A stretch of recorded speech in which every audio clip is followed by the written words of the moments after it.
और 24 का 64 में अब बात देश की राजधानी दिल्ली की। शराब नीति केस में राउज एवेन्यू कोर्ट ने दिल्ली के मुख्यमंत्री अरविंद केजरीवाल की ईडी कस्टडी 4 दिनों के लिए बढ़ा दी है और अब वो 1 अप्रैल तक ईडी की हिरासत में रहेंगे। इससे पहले कोर्ट में 39 मिनट तक सुनवाई चली। केजरीवाल ने खुद अपने केस की पैरवी भी की। वो ऐसा करने वाले देश के पहले सिटिंग सीएम बन चुके हैं। सुनवाई के दौरान केजरीवाल ने कहा कि उन्हें फंसाया गया, उन्होंने कोई घोटाला नहीं किया, घोटाला तो बीजेपी ने किया है। ये पॉलिटिकल षड्यंत्र है, जनता इसका जवाब देगी। उनको बहुत परेशान किया जा रहा है, बहुत तंग कर रहे हैं उनको। उनकी तानाशाही नहीं चल पाएगी, जनता इसका जवाब देगी। अपनी गिरफ्तारी को सियासी षड्यंत्र बताया, जनता जवाब देगी ये भरोसा भी जताया। ईडी पर इल्जाम लगाया, बीजेपी पर आरोप लगाया। जो केजरीवाल ने कहा कुछ ऐसा ही उनकी पत्नी ने भी समझाया। मीडिया तो मीडिया, जज के सामने भी खुद को बेकसूर बताया। लेकिन राउज एवेन्यू कोर्ट से केजरीवाल को कोई राहत नहीं मिली और कोर्ट ने ईडी की मांग पर केजरीवाल की रिमांड 4 दिन और बढ़ा दी। 1 अप्रैल तक केजरीवाल का ईडी की रिमांड में रहना तय हो गया। जिस प्रकार से शरद चंद्र रेड्डी को ईडी ने बेल दिलवाया, पहले अरेस्ट किया, फिर डील किया। डील के 2 हिस्से थे कि एक तो तुम केजरीवाल जी का नाम लो। पहले के 3 स्टेटमेंट्स में कहीं जिक्र नहीं है केजरीवाल जी का।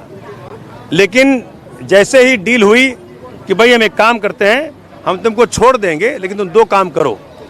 एक तो तुम मुझे घूस दो, एक तो तुम अपने जो बेल है उसको खरीदो मेरे से। तो 55 करोड़ रुपया भाजपा ने घूस में लिया शरद चंद्र रेड्डी से ईडी के माध्यम से। यही बात जो अरविंद केजरीवाल कोर्ट में कह रहे थे। और दूसरी बात, तुम केजरीवाल जी का नाम लो अपने स्टेटमेंट पे। मैं जानना चाहता हूं आपसे, एज ए वकील बता रहा हूं, पूरे वकालत में ऐसा केस कहीं भी नहीं दिखा मुझे। ऐसे केसेस में तो एफआईआर तक नहीं होती जी। मतलब अरेस्ट तो छोड़ ही दीजिए, मतलब देश के सबसे पॉपुलर मुख्यमंत्री का अरेस्ट मजाक है क्या? हमारा ये मानना है कि कानून अपना काम कर रहा है और जांच एजेंसी और कानून माननीय न्यायालय ये जो निर्णय देते हैं ये सर्वसम्मत होते हैं और सबको स्वीकार करने चाहिए। तो जांच एजेंसी अपना काम कर रही है, सच सबसे सामने आएगा। ये आतिशी और तमाम अपोजिशन ये बार-बार क्लेम कर रहा है कि गिरफ्तारी भी एक गलत तरीके से हुई है। आप जिसे क्लेम कह रही हैं, हम कह रहे हैं वो नौटंकी है। आम आदमी पार्टी का चरित्र जो है वो नौटंकी करने का चरित्र है और वो नौटंकी कर रहे हैं। सच ये है कि दिल्ली की जनता को लूटा गया है, दिल्ली की जनता को ठगा गया है, शराब नीति में चोरी की गई है और अरविंद केजरीवाल उसके सूत्रधार हैं। शरद रेड्डी ने गिरफ्तार होने के बाद 55 करोड़ रुपए का चंदा भारतीय जनता पार्टी को दिया। गिरफ्तार होने के बाद 55 करोड़ रुपए के बॉन्ड शरद रेड्डी ने खरीदे। उसके बाद उसे जमानत मिली। इससे मनी ट्रेल साबित होता है। यह पूरी जांच का मकसद था कि एक तरफ आम आदमी पार्टी को क्रश करना, एक स्मोक स्क्रीन क्रिएट करना, आम आदमी पार्टी को भ्रष्टाचारी साबित करना और इस स्मोक स्क्रीन के पीछे एक्सटॉर्शन, पैसे की वसूली करना। कथित शराब घोटाले से जुड़े मनी लॉन्ड्रिंग केस में रिमांड की अवधि खत्म होने के पहले ईडी ने दिल्ली के मुख्यमंत्री अरविंद केजरीवाल को राउज एवेन्यू कोर्ट में पेश किया। कोर्ट रूम में सीएम केजरीवाल की पत्नी सुनीता केजरीवाल और उनके बेटे भी मौजूद रहे। कोर्ट ने अदालत से खुद अपनी पैरवी करने की अर्जी लगाई और कोर्ट ने केजरीवाल की इस दरख्वास्त को कबूल कर लिया। अनुमति मिलते ही केजरीवाल ने कहा कि उन्होंने कोई घोटाला नहीं किया है, बल्कि ये घोटाला तो खुद बीजेपी ने किया है, उन्हें बेवजह फंसाया गया। मैं ईडी अफसरों को धन्यवाद कहना चाहता हूँ। ये केस चलते चलते 2 साल हो गए। मुझे किसी कोर्ट में दोषी साबित नहीं किया जा सका। मुझे गिरफ्तार कर लिया गया। सीबीआई ने 31,000 पन्ने और ईडी ने 25,000 पेज दाखिल किए। आप इन दोनों को साथ में भी पढ़ लीजिए। मुझे क्यों गिरफ्तार किया? आप जो बोल रहे हैं वो लिख कर क्यों नहीं देते? मैं बोलना चाहता हूँ। मेरा नाम 4 जगह आया है बस। एक है सी अरविंद, उसने बोला कि उसने मेरी उपस्थिति में कुछ दस्तावेज सिसोदिया को दिए। मेरे घर रोज विधायक आते हैं। क्या इस स्टेटमेंट एक मौजूदा मुख्यमंत्री को गिरफ्तार करने के लिए काफी है? इस मामले में लोग गवाह बन जा रहे हैं और लोगों को बयान बदलने को मजबूर किया जा रहा है। हम आपको 5 मिनट से ज्यादा बोलने का वक्त नहीं देंगे। ईडी का मिशन सिर्फ और सिर्फ मुझे फंसाना है। 3 स्टेटमेंट दिए गए और उनमें से कोर्ट के सामने वो बयान लाया गया जिसमें मुझे फंसाया गया। ऐसा क्यों? ये सही नहीं है ना? एक और गवाह के साथ बयान दर्ज किए गए। 6 में मेरा नाम नहीं। जैसे ही 7वें बयान में मेरा नाम आता है उसे छोड़ दिया जाता है। अगला है शरत रेड्डी। मैं ये जानना चाहता हूं कि क्या ये 4 स्टेटमेंट एक मुख्यमंत्री को गिरफ्तार करने के लिए काफी है? हजारों पेज ईडी के दफ्तर में है जो हमारी बेगुनाही को साबित करते हैं। उन्हें सामने क्यों नहीं लाया जाता है? 100 करोड़ का शराब घोटाला है तो वो पैसा कहां गया? असली शराब घोटाला शुरू होता है ईडी की जांच के बाद। ईडी के 2 मकसद थे, एक आपको खत्म करना और दूसरा पर्दा डालकर उगाही का रैकेट जलाना। इसके जरिए वो पैसे इकट्ठे कर रहे हैं। शरत रेड्डी ने 55 करोड़ का डोनेशन भाजपा को दिया। मेरे पास सबूत है कि ये रैकेट चल रहा है। मनी ट्रेल साबित हो गई। उसने गिरफ्तार होने के बाद भाजपा को 50 करोड़ दिए। इस मौके पर क्या ये बातें कोई रिलेवेंसी रखती? हम ईडी के रिमांड का विरोध नहीं कर रहे हैं। जितने दिन चाहे वो मुझे कस्टडी में रख लें, पर ये घोटाला है। चले कुछ लोगों ने पहले नाम नहीं लिया, ये जस्टिफाई है, लेकिन उन लोगों ने पहले उनका नाम क्यों नहीं लिया? ये खेलना चाह रहे हैं। इन्हें कैसे पता है कि ईडी के पास कितने दस्तावेज हैं? ये सब इनकी कपोल कल्पना है। आपको फंड मिला जिसका इस्तेमाल इन्होंने गोवा इलेक्शन में किया। एकदम स्पष्ट चेन मिली। हमारे पास बयान और दस्तावेज हैं जिनसे साबित होता है कि पैसे हवाला के जरिए आए और फिर गोवा चुनाव में फंडिंग की गई। ये कह रहे हैं कि पैसे भाजपा को दिए गए। उसका शराब घोटाले से कोई लेना देना नहीं। मुख्यमंत्री कानून से ऊपर नहीं होता, वो भी आम आदमी है। हमारे पास सबूत है, इस आदमी ने 100 करोड़ की रिश्वत मांगी। अगर किसी को बयान बदलने के लिए मजबूर किया गया है तो ये जांच का विषय है। इससे पहले भी ईडी का पक्ष रख रहे attorney solicitor general SV Raju ने राउज एवेन्यू कोर्ट से कहा कि केजरीवाल के बयान रिकॉर्ड कर लिए गए, लेकिन उन्होंने टाल मटोल करने वाले जवाब दिए। केजरीवाल ने अपना पासवर्ड नहीं बताया है, इसके चलते हम डिजिटल डेटा हासिल नहीं कर पाए। केजरीवाल जानबूझकर पूछताछ में सहयोग नहीं कर रहे हैं। ऐसा नहीं है। जो उनकी एप्लीकेशन लगी थी पुलिस रिमांड के लिए, उसमें जो ग्राउंड्स लिखे थे वो लीगली बिल्कुल सस्टेनेबल नहीं थे ग्राउंड। वो जिसको मैं कह सकता हूं कि बेबुनियाद ग्राउंड थे। पर केजरीवाल जी ने रिक्वेस्ट की कोर्ट को कि मैं व्यक्तिगत रूप से कुछ कहना चाहता हूं, जो कोर्ट ने अलाउ किया। और उन्होंने बताया डिटेल में कि मेरे खिलाफ क्या एविडेंस है, और कोई एविडेंस नहीं है, एक गवाह का बयान है या जैसे भी है। उसके बाद आखिर में उन्होंने कहा कि मैं पुलिस रिमांड को एज सच अपोज नहीं करता हूं, और जितना भी आप ये चाहे मेरे को कस्टडी में रख सकते हैं, मैं पूरा कोऑपरेट करूंगा। उसके बाद हमने जैसा आपको कहा कि ये हम जो कह रहे हैं कोऑपरेट करेंगे, इसका अर्थ ये नहीं है कि हमने जो ग्राउंड इनके लिखे हैं उनको मान रहे हैं। इनके ग्राउंड जो है वो हम अपोज कर रहे हैं कि इनके इन ग्राउंड्स पर पुलिस रिमांड नहीं दिया जा सकता। पर हमारा क्लाइंट खुद कह रहा है कि मैं पुलिस रिमांड दे दो, मैं कोऑपरेट करने को तैयार हूँ। अरविंद जी ने आज कोर्ट के अंदर कोर्ट की परमिशन से अपने आप कुछ बातें रखने के लिए परमिशन मांगी और कोर्ट ने परमिट कर दिया। अरविंद जी ने कहा कि ईडी की इन्वेस्टिगेशन के दौरान जिन लोगों को विटनेस बनाया, आरोपी बनाया गया, उन आरोपियों की बार-बार स्टेटमेंट नोट की गई। अगर हम बात करें 3 लोगों के बारे में, आज अरविंद जी ने कहा उनकी 5-5, 6-6 स्टेटमेंट रिकॉर्ड की गई। 5-6 स्टेटमेंट के तक जब तक रिकॉर्ड की गई, जब तक अरविंद जी का नाम नहीं लिया, जब तक मनीष सिसोदिया जी का नाम नहीं लिया। उसके बाद जैसे ही मनीष सिसोदिया जी, अरविंद जी का नाम आता है तो उसकी कोई भी आगे रिकॉर्डिंग नहीं होती है, कोई उनकी गवाही नहीं ली जाती है और उनको अप्रूवल बना के उनकी बेल करा दी जाती है। तो वो कह रहे हैं कि मनी ट्रेल नहीं मिल रहा है, तो मनी ट्रेल तो वहाँ है, और वही सीएम साहब ने कहा कि भाई उसको इन्वेस्टिगेट करना चाहिए। और वही जो हमारे वकील साहब हैं रमेश गुप्ता जी, उन्होंने भी यही रखा कि उसको भी इन्वेस्टिगेट करना चाहिए। फिर शराब नीति किसने बदली? अरविंद केजरीवाल ने। लूट खसोट किसने की? अरविंद केजरीवाल ने। उसमें राजनीति कहाँ से आ गई? और अगर इनको राजनीति दिख रही है तो जिन हाई कोर्ट्स के माननीय जजेस ने वो फाइल देखी, जो ये कहा कि भाई जांच एजेंसी को अपना काम करना चाहिए, तो वो भी क्या राजनीति कर रहे हैं? राउज एवेन्यू कोर्ट से इतर दिल्ली हाई कोर्ट ने केजरीवाल को मुख्यमंत्री पद से हटाने की याचिका खारिज कर दी। हाई कोर्ट के एक्टिंग चीफ जस्टिस ने मामले में दखल देने से इनकार करते हुए कहा कि ये कार्यपालिका का मसला है।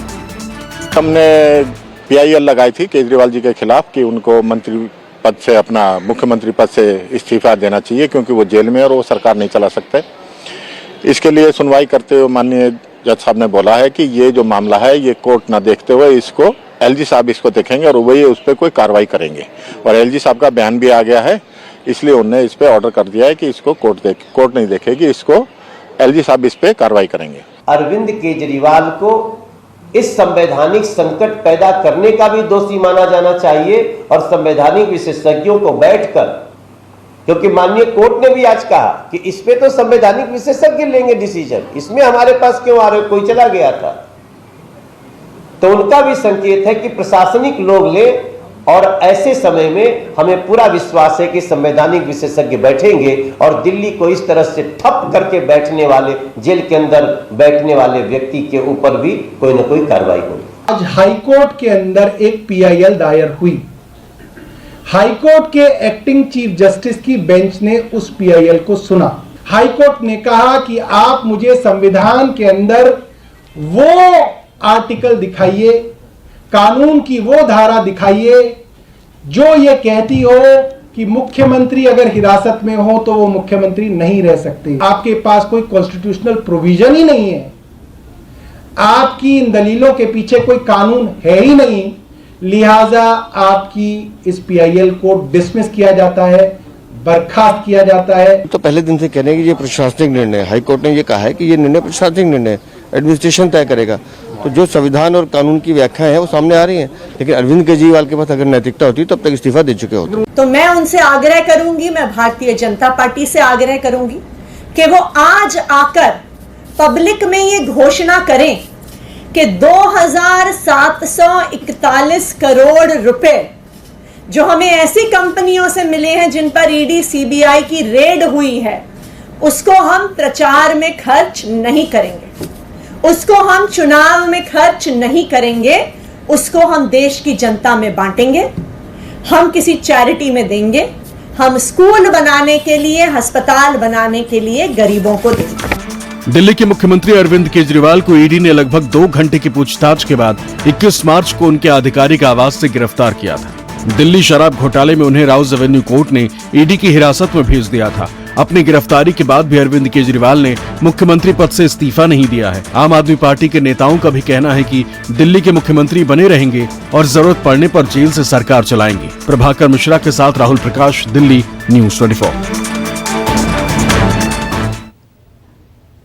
और अब बात वकीलों की चिट्ठी पर मचे बवाल की। हरीश साल्वे समेत 600 से ज्यादा वकीलों ने न्यायपालिका की संप्रभुता बचाने के लिए CJI DY चंद्रचूड़ को एक चिट्ठी लिखी है। इस चिट्ठी में आरोप लगाया गया कि एक खास समूह न्यायपालिका को अपने प्रभाव में लेने की कोशिश कर रहा है, जो लोकतंत्र के लिए खतरे की घंटी है।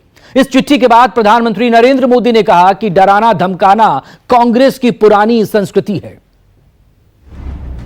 जब समूचा विपक्ष संवैधानिक संस्थाओं पर सत्ता के कब्जे का राग अलाप रहा है, वकीलों की एक बड़ी टोली ने एक दूसरी चिंता जता दी है।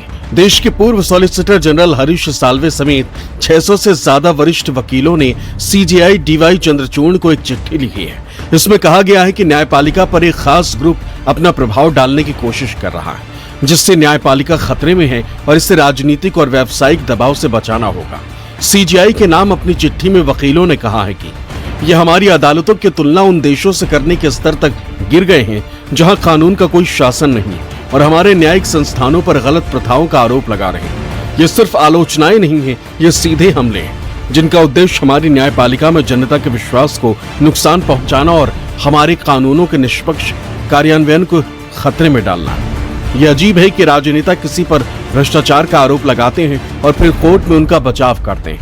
यदि कोर्ट का फैसला उनके अनुकूल नहीं होता है तो वो तुरंत कोर्ट के अंदर और मीडिया के माध्यम से अदालत की आलोचना करते हैं। इस तरह का दो तरफा व्यवहार हमारी कानूनी व्यवस्था के प्रति एक आम आदमी के मन में होने वाले सम्मान के लिए खतरनाक है।